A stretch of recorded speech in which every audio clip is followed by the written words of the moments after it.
Mesdames et messieurs de la grande famille du droit, il n'y a pas de défi plus pressant que la lutte contre le terrorisme sous toutes ses formes. Le recouvrement de l'intégrité territoriale et de l'unité nationale. Aucun sacrifice n'est de trop pour tenter de faire face à un tel défi. Vous comprendrez donc qu'à la suite de mes prédécesseurs, et plus encore en raison des tâches qui me sont assignées par la transition, j'engage le gouvernement dans une guerre sans merci contre l'insécurité, les fauteurs de troubles, les idéologues de la violence, les obscurantistes prétextant de l'islam pour sévir contre les citoyens. Le gouvernement de la transition que je préside s'engage à mener des actions concrètes en vue du rétablissement de l'ordre et de la sécurité des personnes et de leurs biens.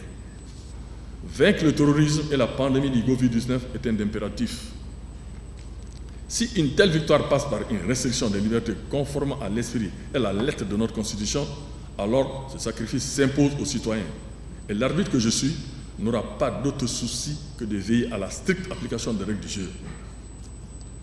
Mais cette transition particulière, après un état des lieux approfondi du pays, nous astreint également à une lutte sans abus, mais sans concession contre la corruption et l'impunité.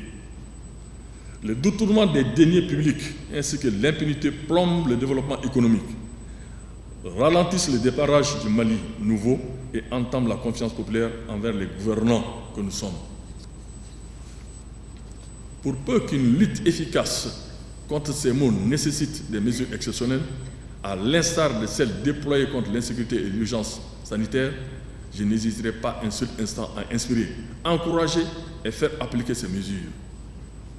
C'est l'occasion ici de saluer officiellement les efforts de relecture de nos différents textes législatifs et réglementaires et engager les acteurs des réformes à prioriser en amont de la coercition le recouvrement des fonds détournés. J'invite conséquemment la justice à plus de rigueur et de courage dans la lutte que nous voulons implacable contre la délinquance financière et le terrorisme. Puisse notre justice se montrer à la hauteur de cette guerre, puisse-t-elle être le premier soldat du Mali sur le front de la guerre totale contre la corruption et l'impunité. L'État mettra tout en œuvre pour faciliter le traitement diligent des dossiers relatifs à ces fléaux. Et en ce qui me concerne, je ne serai avare ni de mes moyens, ni de mon enthousiasme, ni de mes bénédictions pour accompagner la justice de notre pays.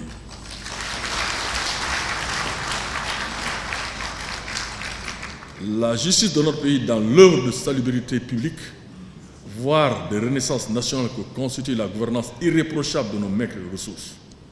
L'heure n'est plus au discours, une fois encore je le répète, mais aux actes concrets. J'entends dire, je suis entièrement d'accord avec ceux qui le pensent, mais qui le chassent. L'action a commencé et se poursuivra.